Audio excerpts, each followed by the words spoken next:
Yeah, and when you look at that innovation, for me, so you're acting as a conduit for innovative suppliers to come in and solve problems, whatever shape or size those suppliers may be. I think that's of critical importance. And I think a lot of companies, pardon me, can tend to overlook innovation. They might have it as a tick box of, someone's just beaten up a supplier in a quarterly business review, and at the end of it, there's 5 minutes left to give me some innovation, and the supplier crushed in the corner. I feel like a lot of it comes down to that supply chain visibility as well, because the innovation side of it is important, critical, but it needs to be made visible across the business. But also, I think that then, if you have got that visibility, it then opens up the door to be able to ensure that you've got access to a diverse supply chain, a sustainable supply chain, maybe build a bigger supply chain, create that kind of resilience.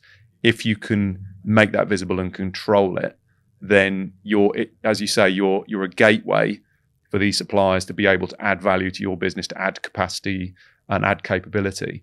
But I think I tend to feel that a lot of conversations would suggest to me that there is not really that much visibility, particularly in areas like services where it's less likely to be catalogued efficiently. It can sit in silos within different parts of the business of particular suppliers that could add innovation in other areas, for example. Do you think, would you agree? Yes. I mean, innovation doesn't necessarily mean new suppliers.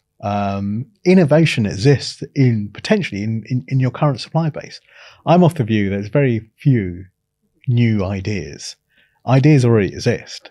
It's having applications for those new ideas. And that's where I think procurement can add value in looking and understanding what is out there and maybe applying that in the right situation.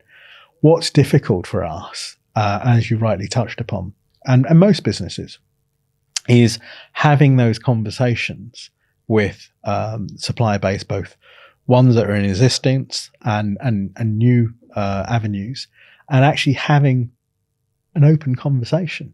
Not only what's new, but also having maybe some shared objectives in regards to what is troubling me, what is troubling my business. What keeps us awake at night, and having that joint ability to have shared information, but also sharing solutions potentially will help to resolve those issues.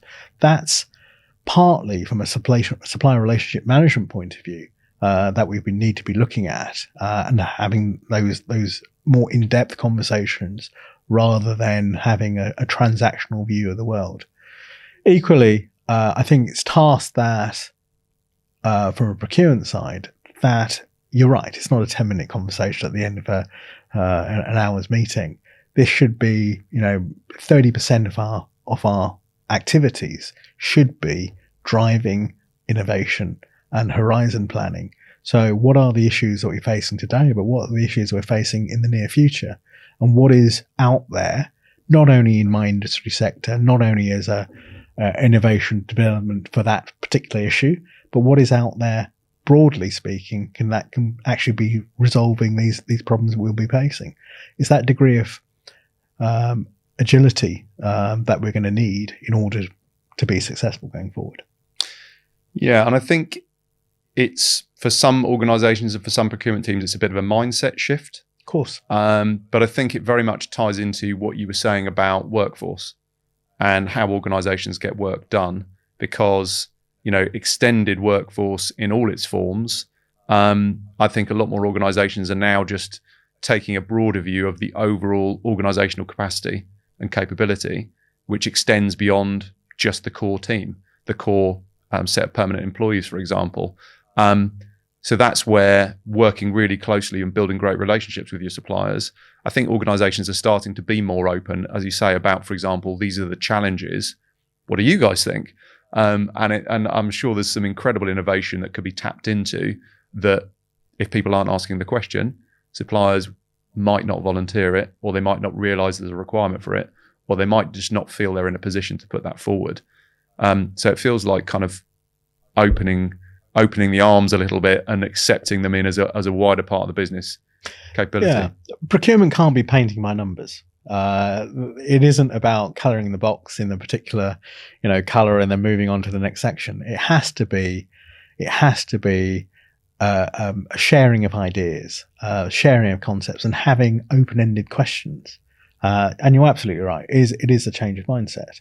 The solutions won't come from within the business. It won't come from within the teams. It is out there, but out there could be anywhere. And you only know in regards to having those open-ended conversations, but also, which goes back to your point nicely, having an ecosystem and platform that enable that, and understanding that supplier of service X may actually have the solution for category B, but having that ability to seek across the industry and the businesses to see what those art of the possible is.